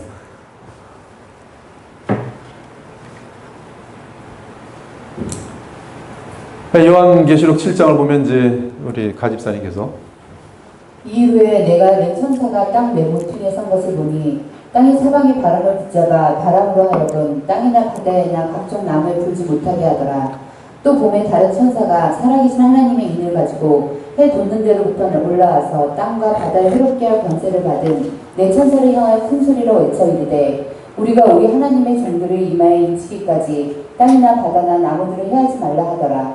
내가 인침을 받은 자의 수를 들으니 이스라엘 자손의 각 지파 중에서 인침을 받은 자들이 14만 4천이니 유다 지파 중에 인침을 받은 자가 1만 2천이요 르우벤 지파 중에 1만 2천이요 갓 지파 중에 1만 2천이요 아세 지파 중에 1만 2천이요 납달리 지파 중에 1만 2천이요 므낫세 지파 중에 1만 2천이요 시므온 지파 중에 1만 2천이요 레위 지파 중에 1만 2천이요 이사갈 지파 중에 1만 2천이요 스불론 지파 중에 1만 2천이요 요셉 지파 중에 1만 2천이요 베냐민 지파 중에 인침을 받은 자가 1만 2천이라. 여기 보면 그 12지파가 나오는데 12지파가 구약의 12지파가 아닙니다. 배도한 단이 없어요. 단지파가 그 사사기에 보면은 그 배도의 세력으로 넘어가서 완전히 이제는 이스라엘 민족 중에서 이제 지금 이렇게 빠져 있는 그림이 되는데 지금 여기는 보면 참 하나님을 바르게 섬기는 그런 나머지 12지파. 그래서 이게 요셉이 나오는데 요셉 지파는 사실 므낫세와 에브라임 두 지파로 나눠지는데도 불구하고 지금 여기 들어와 있고요. 레위 지파가 들어와 있어요. 레위 지파는 원래 이 12지파의 대표로서 들어가지 않습니다. 들어가지 않고 요셉 지파가 둘로 나뉘는데 여기 보면 단 지파가 없어지고 레위 지파가 들어오고 또 그 에브라임과 므낫세 지파는 요셉 지파로 지금 하나로 집중돼서 다시 12지파를 만들어 놓는데 지금 이것은 상당히 많은 의미가 있어요. 지금 여기 보면 이제 14만 4천이 있고 지금 그 아까 말씀드린 것처럼 요한계시록 8장의 문맥으로 보든지 아니면 6째 인을 뗐을 때에 두 번째 사건, 첫 번째 사건은 천재지변이고 두 번째 사건은 이제 이렇게 이제 볼 수 있고 세 번째 사건은 이제 하늘의 장면을 보여주는 것처럼 여기 둘째 인, 셋째 인처럼 이렇게 보여주는 것처럼 여섯째 인 내부에서의 그런 그림으로 볼 수 있는데요. 이 내용을 좀 더 보겠어요. 이 계시록 6장은 어린 양이 여섯째 인을 떼신 후 이 땅의 불신자들에게 나타나는 현상을 알려주었습니다. 반면 7장은 그리스도의 백성들을 위한 특별한 장으로서 그리스도의 백성입니다. 어린 양께서 여섯째 인을 떼신 이후로 이 세상 인류를 향한 하나님의 심판이 임할 때 하나님의 교회가 어떻게 될 것인지를 보여줍니다. 요한계시록 7장 전반부에서 어린 양이 여섯째 인을 떼실 때 이 땅에 거하는 하나님의 백성들에 대한 환상을 봅니다. 이 땅에, 여러분 계시록 올 때 그래서 땅인지 하늘인지를 항상 보셔야 돼요. 지금 계시록 7장 전반부는 이 땅에 거하는 하나님 백성입니다. 언제? 예수님 재림 때에, 그리고 그 전에 예수님 재림 직전의 그런 어떤 적그리스도가 등장할 때에, 그때에 살아있는 이 땅의, 그래서 그들 중에 남은 자들은 예수님의 재림을 이 땅에서 목격할 거예요. 그래서 고린도전 15장처럼 그들은 재림하시는 예수님을 보면서 마치 승천하시는 예수님을 사도행전 1장에서 보았던 자들이 있는 것처럼 예수님 재림할 때는 재림하시는 예수님을 정말로 이 땅에서 이 몸을 입고 보는 자들이 있을 거예요. 보면서 그 몸은 호련히 변화하여서 부활체로 변화되면서 공중에서 그리스도를 만나게 될 것인데요. 이 땅에 거하는 하나님 백성은 14만 4천으로 상징되고 있어요. 이 땅에 그 당시에 거하는 하나님 백성은 14만 4천으로 상징됩니다. 즉 여섯째 인을 떼신 그때에, 그리고 이제 그때는 천재지변이 있고 막 그럴 텐데, 그때에 동시에 하나님께서는 이 땅에 그때 살아있는 하나님 백성을 인치십니다. 그들이 14만 4천이. 한편 계시록 7장 후반부에는 이 세상을 떠나 하나님 보좌 앞에 가 있는 하나님의 백성들에 대한 환상을 기록하고 있습니다. 그들은 열방으로부터 하늘로 들어온 하나님의 백성들인데 능히 아무도 셀 수 없는 큰 무리였고, 흰 옷을 입고 종려가지를 들고 하나님과 어린 양의 찬양을 올리고 있어요. 7장에서 앞부분과 뒷부분은 분명히 구별되는데, 앞부분은 이 땅에 있는 자들이고 뒷부분은 하늘 보좌에 있는 자들이, 여섯째 인과 관련된. 우리가 요한계시록을 해석하는 데 있어서 오류에 빠지지 않기 위해 가장 주의해야 하는 것은 환상의 장면이 넘어가는 때인데요. 요한이 보는 환상들은 글로 묘사되고 있을 뿐 그 환상들이 시간의 순서대로 나열되어 있지 않습니다. 물론 일곱인, 일곱 나팔, 일곱 대접은 각각 그 순서에 있어서 시간을 따르지만 환상이 주어지는 각각의 장면은 서로 시간적인 관계가 없어요. 예를 들면 7장에 2일 후에가 두 번 나오는데 1절과 9절입니다. 그리고 각각 다른 환상을 봐요. 땅의 것을 보고 하늘의 것을 봐요. 이것은 시간적인 연관이 없습니다. 하나는 땅의 것을 보여주는 것이고 2일 후에 그 다음 하늘 것을 보여주는 거예요. 그러면 2일 후에라는 것은 땅을 보여준 다음에 하늘 것을 보여준 것이지, 그것이 땅을 보여주고 나서 시간이 쭉 지난 다음에 하늘 것을 보여주고 그 뜻이 아니란 말씀이에요. 즉 1절부터 8절까지는 땅에 대한 환상이고 9절부터 11절까지는 17절까지 하늘에 대한 환상으로서 각각 다른 영역을 보여주는데, 이것을 본 후에 그런 말과 같은 말이에요. 계시록 1장에 살펴본 것처럼 요한이 본 첫째 환상은 7등대 사이에 거니는 인자 같은 이에 대한 환상인데, 한편 4장 1절은 2일 후에라고 말하는데요. 새로운 환상을 보는데 하늘의 열린 문을 봅니다. 그리고 하나님 나라를 보며 그 중심에 하나님 보좌가 있는 것을 보고, 그리고 그 보좌 곁에 어린 양이 서 계신 것을 봐요. 여기서 처음 환상과 둘째 환상은 시간적으로 순서가 있는 것이 아니라 서로 다른 장면의 환상을 보는 것으로 이해할 수 있어요. 하나는 땅에서 우리 주 예수 그리스도를 보는 것이고, 그리고 이 4장에 보면 다른 하나님 보좌 우편에서의 주 예수 그리스도를 보는 것이 5장에서. 즉 시간의 순서로 이 두 환상을 연결하면 안 되는 것이, 속지 말아야 돼요. 이것을 시간적으로 연결하면 이제 굉장히 그림을 끝도 없이 그리게 되는 거예요. 도대체 그럼 맞지가 않는 게, 맞지 않으니까 이제 고생해서 조금씩 집어넣고 또 짜집기 하고 막 그러다 보면 이제 이 사람은 이렇게 생각하고 저 사람은 저렇게 생각하고, 그러니까 이제 수천 수만 개의 버전이 생기는 거예요. 이 사실 좀 더 이해하기 쉽게 설명한다면 드라마를 예로 들 수 있는데, 드라마를 찍을 때 갑이라는 사람은 한국에 있고 을이라는 사람은 미국에 있다고 합시다. 그리고 갑과 을은 그 드라마의 주인공이라 합시다. 어떤 장면에서 갑에게 일어난 사건을 한국에서 찍습니다. 그리고 같은 시간대에 을에게 일어난 사건을 미국에서 한 장면 찍습니다. 이때 갑과 을에게 발생한 사건은 같은 시간대에 있던 일이, 하지만 갑과 을에게 각각 어떤 사건이 발생했는지를 보여주기 위해서는 두 장면이 전개됩니다. 이때 드라마는 한국에 있는 갑을 보여준 후에 2일 후에 다시 장면을 바꾸고 미국에 있는 을을 보여줄 수밖에 없어요. 이것이 시간적인 개념이 아니라 두 장면을 그냥 보여주고 있는 것이. 그것이 계시록 7장을 그렇게 봐야 된다는 것입니다. 마찬가지로 계시록 6장 12절부터 7장 17절까지는 어린 양께서 여섯째 인을 떼실 때의 사건을 각각 세 장면으로 묘사하고 있어요. 첫째 장면은 6장 12절부터 17절까지로서 하나님의 진노가 자연세계 천재지변을 통해 믿지 않는 자들에게 임하는 것, 믿지 않는 자들에게 천재지변, 그리고 그들의 반응. 둘째 장면은 7장 1절부터 8절까지로서 이 땅에 있는 하나님의 참된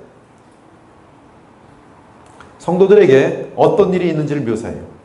그리고 7장 9절부터 17절까지는 죽음을 지나 하늘 보좌 앞에 가 있는 성도들을 묘사하고 있는데, 그러나 시간대는 같은 시간대, 즉 여섯째 인을 떼실 때 발생하는 구속적인 사건들이, 이때 각각의 환상은 서로 시간적으로 순서가 있는 것이 아니에요. 이것이 대단히 중요해요. 이것을 시간적으로 연결하면 이제 복잡해져요. 다섯째 인도 시간적으로 연결해 보려고 하는 사람들이 있어요. 보는 내가 틀린 건데. 그럼 휴거의 시기는 무엇인가? 계시록 6장 12절에서 17절을 대할 때 이 땅에 그리스도인들에 대한 언급을 보지 못했어요. 교회가 보이지 않았습니다. 여섯째 인과 관련한 첫 번째 환상의 내용은 그리스도인들과는 전혀 무관한 내용이었어요. 따라서 많은 학자들이 여기 보면 하나님의 이 심판이 임하는데 교회들이 보이지 않네 하고 여섯째 인을 떼실 때 그리스도인들이 이미 휴교하고 이 땅에 없다는 결론을 내리는 사람들도 있어요. 그래서 언제 휴거가 있었는가 하며 억지로 끼워 맞추는 해석들이 많습니다. 대개 환란 전 휴거설은 흰말 시대가 끝난 후에 교회가 휴거되었다고 주장해요. 반대로 환란 후 휴거설은 둘째, 셋째, 넷째 인이 떼어지는 기간을 대환란 시기로 보고 다섯째 인이 떼어질 때 교회가 휴거했다고 말합니다. 그러나 이런 해석이 틀린 것은 여섯째 인을 떼실 때 아직 교회가 이 땅에 있다는 사실이에요. 그리고 사실 주님 재림하실 때까지 교회는 이 땅에 있습니다. 주께서 재림하실 때 이 땅에 살아남은 신자들의 몸이 변하게 되면서 하늘로 휴거하게 될 것이, 그러므로 교회의 휴거는 주님의 재림날에 있는 것이, 휴거는 주님이 재림하는 그날에 있어요. 주께서 호령과 천상의 소리와 하나님의 나팔 소리로 친히 하늘로부터 강림하시리니 그리스도 안에 죽은 자들이 먼저 일어나고 그 위에 우리 살아남은 자들도, 여기 땅이 살아남은 자들이죠. 지금 바울은 다 우리라고 표현하고 있어요. 예수님을 믿는 자들. 그리고 그 당시에 예수님 재림하실 때 이 땅에 살아남은 자들에 대해서 우리라고 표현하고 있어요. 이 땅에 살아남은 그들도 구름 속으로 끌어올려 공중에서 휴거죠. 이것이 성경이 말하는 휴거예요. 주를 영접하게 하시니 그리하여 우리가 항상 주와 함께 있으리라. 고린도 15장도 보라 내가 너에게 비밀을 말하노니 우리가 다 잠잘 것이 아니요 마지막 나팔이 일곱째 나팔입니다. 순식간에 호련이 다 변화되니 나팔 소리가 나매 죽은 자들이 썩지 아니할 곳으로 다시 살아나고 우리도 변화되리라. 그렇죠? 이때가 휴거예요. 변화되어서 하늘로 올라가죠. 그러므로 참신자를 대표하는 이 땅의 참교회는 주께서 재림하시는 그날까지 존재할 것이요 교회의 휴거는 주님 재림하시는 그날에 있을 것이. 간단한 건데 왜 휴거를 가지고 자꾸 주님 재림에다가 맞추지 않고 앞뒤로 7년 전, 7년 후 이렇게 하는지 모르겠어요. 어린 양께서 여섯째 인을 떼실 때 하나님께서는 이 땅의 참신자들을 위해, 이 땅입니다. 그때 살아있는 사람들이에요. 특별한 일을 행하시는데 여섯째 인을 떼실 때 그것은 특별한 천사가 하나님의 심판인 천재지변이 나타나기 전에 하나님의 인을 가지고 택한 자들이 이마에 인을 치는 사건입니다. 이 사건은 하나님과 어린 양의 진노가 나타나는 천재지변 이전의 발생이에요. 그 이유는 천재지변을 일으킬 네 천사가 활동하기 이전에 하나님께서 특별한 천사를 시켜 하나님의 종들의 이마에 인을 쳤기 때문입니다. 또한 특별한 천사가 하나님의 택한 종들의 이마에 인을 치는 사건은 여섯째 인을 뗄 때의 사건으로서 역사 가운데 유일한 사건이죠. 즉 여섯째 인을 떼기 이전에는 하나님의 택한 종들의 이마에 하나님의 천사가 인을 치는 일은 없었는데 여섯째 인을 뗄 때 주의 백성들의 이마에 인을 쳐지는 사건은 매우 특이하고 유일한 사건이에요. 그리고 7장 1절을 보면 2일 후에라는 말은 이미 설명한 것처럼 여섯째 인과 관련한 또 다른 환상으로서 이 땅의 신자들에 대한 환상이란 뜻입니다.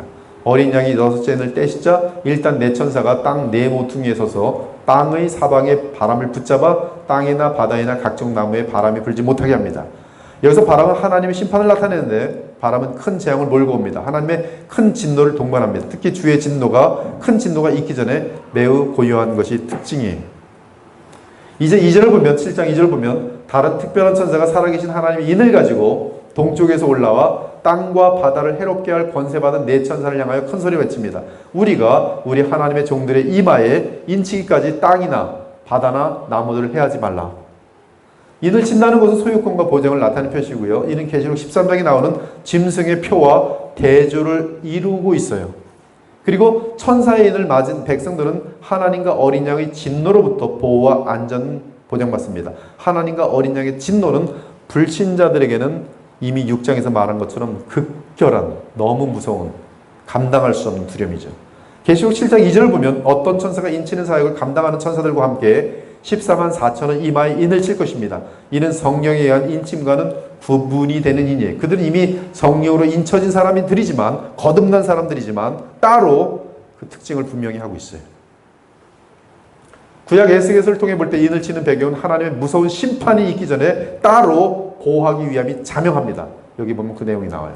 여호와께서 이르시되 너는 예루살렘 성읍 중에 순행하여 그 가운데 생하는 모든 가증한 일로 말미암아 탄식하며 우는 자의 이마에 표를 그리라.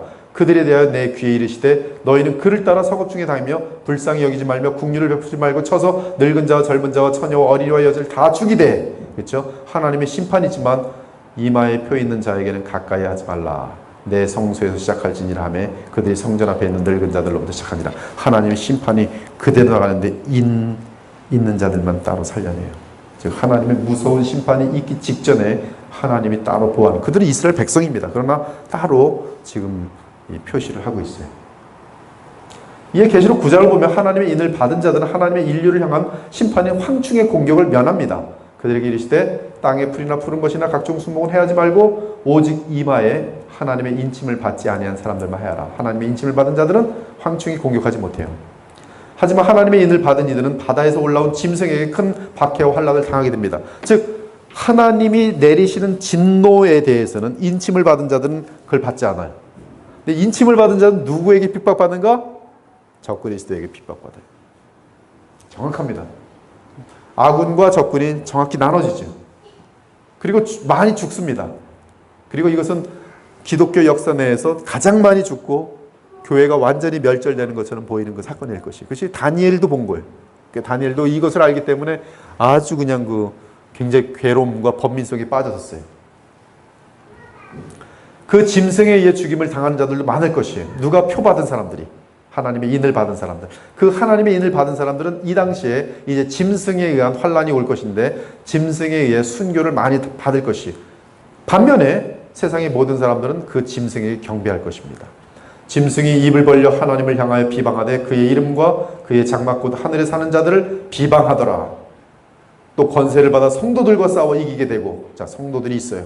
성도들과 싸워 이기게 되고 각 족속과 백성과 방언과 나라를 다스리는 권세를 받으니, 이 전 세계죠. 전 세계를 다스리는 권세를 받으니 죽임을 당한 어린 양의 생명책에 창세 이후로 이름이 기록되지 못하고 이 땅에 사는 자들은 다 그 짐승에게 경배하니라. 아주 이 짐승이 나타나면 이 땅에 있는 인류는 딱 반으로 나눠져요. 즉 하나님의 인 받은 자와 나머진 전부 적그리스도의 인을 받는 자 딱 나눠집니다. 그럴 수밖에 없어요. 이때 이마에 하나님의 인을 받은 자들은 믿음을 잃지 않고 순교라도 하려 할 것입니다. 엄청나게 많은 사람들이 순교로 주님의 나라로 들어갈 것이에요. 즉 그들은 하나님의 진노의 심판을 피할 뿐만 아니라 바다에서 올라온 짐승의 박해에 굴복하지 않고 믿음을 지킬 것이에요. 그 증거로 계시록 20장 4절을 보면 하나님의 인을 받은 자들에 대한 언급이 있는데 또 짐승과 그의 우상에게 경배하지 아니하고 그들의 이마와 손에 그의 표를 받지 아니한 자들이 살아서 그리스도와 더불어 1000년 동안 왕노다니는 첫째 부활이라. 자, 그럼 14만 4천은 누구인가? 오늘 본문은 인침을 받은 자의 수가 이스라엘 자손 중에서 14만 4천이라고 명시되고 있어요. 이 땅입니다. 그리고 12지파의 각 지파에서 인침을 받은 자가 각각 1만 2천이라고. 그래서 12지파 곱하기 1만 1천 하면 14만 4천이 됩니다. 여기서 계시록 7장에 언급된 14만 4천이 누구인지 알아야 하는 그런 중요한 것이 있어요. 계시록 6장과 7장은 그들이 누구인지 알려주는 매우 중요한 단서를 제공합니다. 첫째는 그들은 여섯째 인을 떼실 때 특별한 천사에 의해 인침을 받은 하나님의 종들입니다. 구원받은 자들이. 우리는 그들이 어린 양이 여섯째 인을 떼실 때 인을 받은 자들인 것을 이미 살펴보았고 7장 3절을 보면 그들은 우리 하나님의 종들이라고 말합니다. 따라서 14만 4천은 어린 양이 여섯째 인을 떼실 때 이 땅에 살아있는 하나님의 종들, 구원받은 주의 백성들이 분명합니다. 그런데 하나님의 종들이란 계시록에서는 거듭난 참신자들을 의미합니다. 또한 이미 요한계시록 1장 1절을 다룰 때 하나님의 종들에 대해 충분히 다루었어요. 즉 하나님의 종들은 하나님 나라 배경에서 볼 때 만왕의 왕이신 주 예수 그리스도 섬기는 모든 백성을 의미하며 예수 그리스도의 피로 값주고 산 자들인 것을 분명하게 알 수 있습니다. 그러므로 14만 4천은 어린 양이 여섯째 인을 떼실 때 이 땅에 살고 있는 하나님의 참된 백성을 말하며 그 무리들은 예수 그리스도를 믿는 참 교회로서 하나님의 인을 받아 하나님과 어린 양의 진노로부터 구원과 보호를 받게 되는 자들이. 한편 7장 9절부터 17절에 언급된 자들은 열방으로부터 구원받은 하나님의 백성이지만 이 땅이 아니라 먼저 죽음을 지나 하나님 보좌 앞에 가서 안식을 누리는 택한 자들 말합니다. 열방으로부터 구원받은 자들이. 또한 이미 로마서 11장에 살펴본 것처럼 열방교회는 베드로의 역사를 마치고 하나님의 은혜는 이스라엘 민족에게 돌아가는 것을 알려주기 위해 유다 12지파를 말하고 있어요. 그러나 계시록 7장의 12지파는 혈통적인 이스라엘이라기보다 영적인 이스라엘이며 택함을 받은 거듭난 참 이스라엘인 사실을 알 수 있어요. 그렇다면 어린 양이 여섯째 인을 떼실 때 그리스도의 보혈로 구속받은 성도들을 이스라엘 지파에 비유한 것은 그들이 하나님의 택함을 입은 자들인 점에서 그러합니다. 우리가 이미 검토한 것처럼 영적으로 거듭난 자들이어야 영적인 이스라엘이며 그들만이 참 교회예요. 너희가 그리스도께 속하자면 곧 아브라함의 자손이여 약속대로 유업을 이을 자니라. 그럼에도 불구하고 이스라엘 12지파를 특별히 강조하며 세세하게 언급한 것은 이스라엘 민족으로부터 대거 택함을 받은 자들이 나오게 될 것을 암시합니다. 이는 14만 4천은 하나님께 택하신 구원받은 참 백성인 사실을 말하면서 동시에 로마서 11장 26절 온 이스라엘의 구원을 받으리라와 조화를 이루어요. 그러므로 계시록 7장의 14만 4천은 하나님께서 택하신 구원받은 참 백성일 뿐만 아니라 역사 끝에 이스라엘 민족으로부터 대거 그리스도를 영접하여 구원받을 사건을 예언하기도 합니다. 또한 숫자의 상징성에 의해 14만 4천은 하나님의 택함을 받은 자가 한 사람도 빠짐없이 다 구원받을 것을 분명하게 하고 있고요. 즉 14만 4천은 예수님 재림 직전에 이 땅에서 구속받은 모든 성도의 완전수를 말합니다. 12는 3과 4를 곱한 수로서 완전수요, 1000은 하나님의 완전수요. 그러므로 12만 4천은 14만 4천은 완전한 충만수를 나타냅니다. 그러므로 하나님께서 천사를 통해 하나님의 종들의 이마에 인을 친 사건은 어린 양이 6째 인을 떼실 때 하나님의 정한 수가 빠짐없이 다 구원받게 된다는 뜻이에요. 그들은 하나님께서 구원하신 마지막 무리로서 그때 주 하나님께서는 어린 양의 진노를 쏟아붓기 전에 천사를 시켜 주의 택한 자를 한 사람도 빠짐없이 이 땅에 있는 자들이요 다 찾아내어 하나님의 인을 치십니다. 마지막에 다 찾아냈어요. 이방인이든 이스라엘 민족 중이든 다 찾아 인을 다 치십니다. 그들은 하나님과 어린 양의 진노로부터 구원과 보호를 받을 자들로서 하나님께서 창세전에 택하신 자들의 마지막 무리. 그리고 그 마지막 무리는 하늘에 있는 하나님의 모든 백성들을 대표해서 마지막 전쟁을 치를 용사들입니다. 그런 순교자들이 예수님의 보혈로 구원받지만 순교로서 그 영광을 나타낼 자들이 얼마나 멋있는 하나님의 나라의 그 피날레입니까? 마지막 하나님 백성들을 위해서 모든 하늘에 있는 주의 백성들을 위해서 하나님께 다 바치는 번제처럼 바쳐지는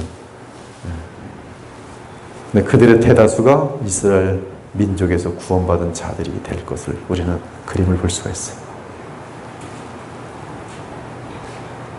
그들은 죽기까지 어린 양만 따른 자들로서 바다에서 올라온 짐승의 바퀴에도 굴하지 않을 것이 짐승과 적그리스도와 맞짱 뜨는 존재들이.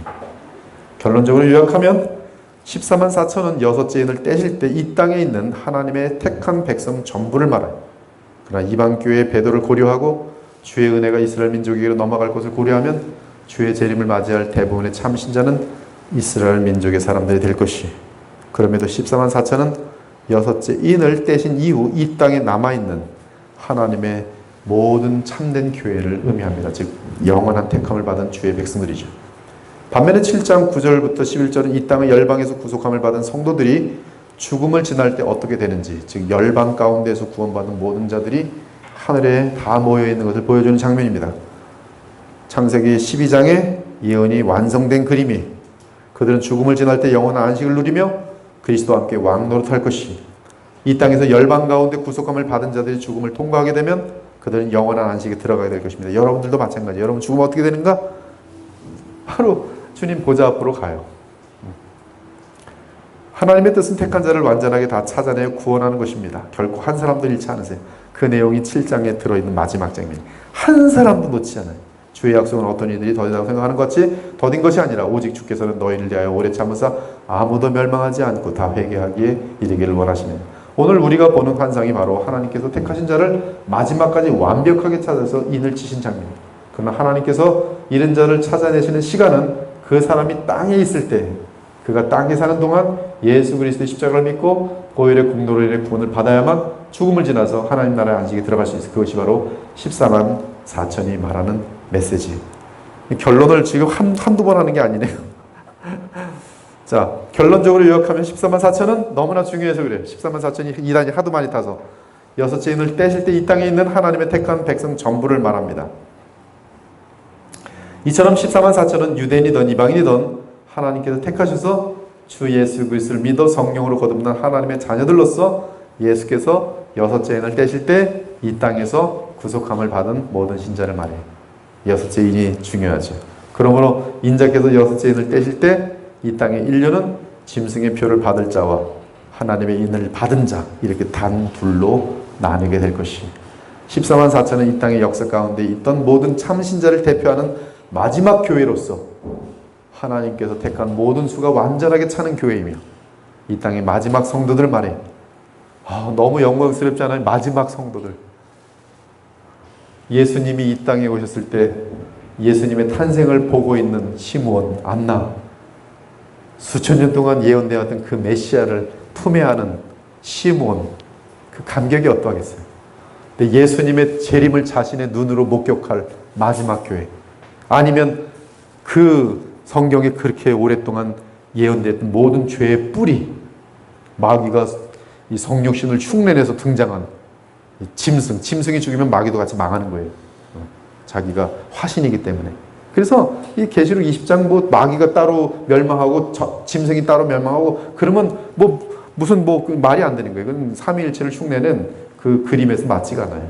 즉 이 마귀가 자신의 모든 것을, 정권을 다 주고 지혜를 다 준 적그리스도가 망하면 마귀도 같이 망하는 거예요. 끝나는 거예요.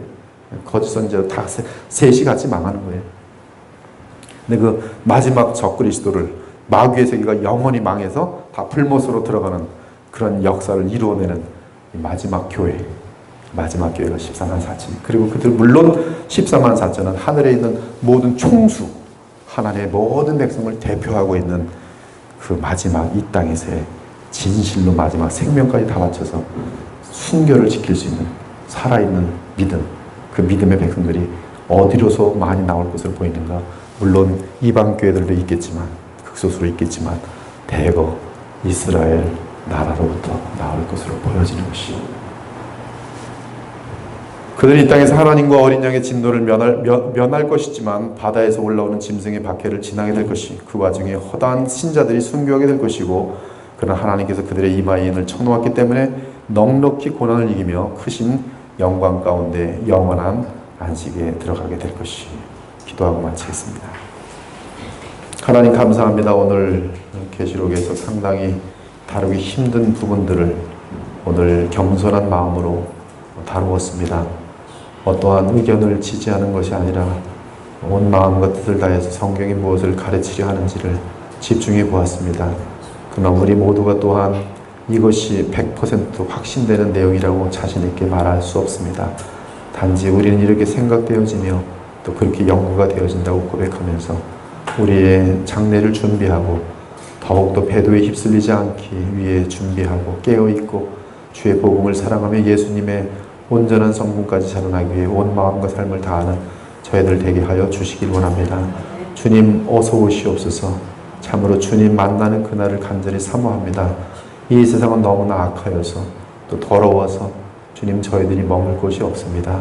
주님 우리의 남은 삶을, 얼마 남지 않은 삶을 주님께만 바치며 정결하고 거룩하게 살 수 있도록 인도하시고 보호하여 주시옵소서. 돌아가는 발걸음 함께 하시길 바라며 예수 그리스도 이름으로 기도 올렸나이다. 아멘.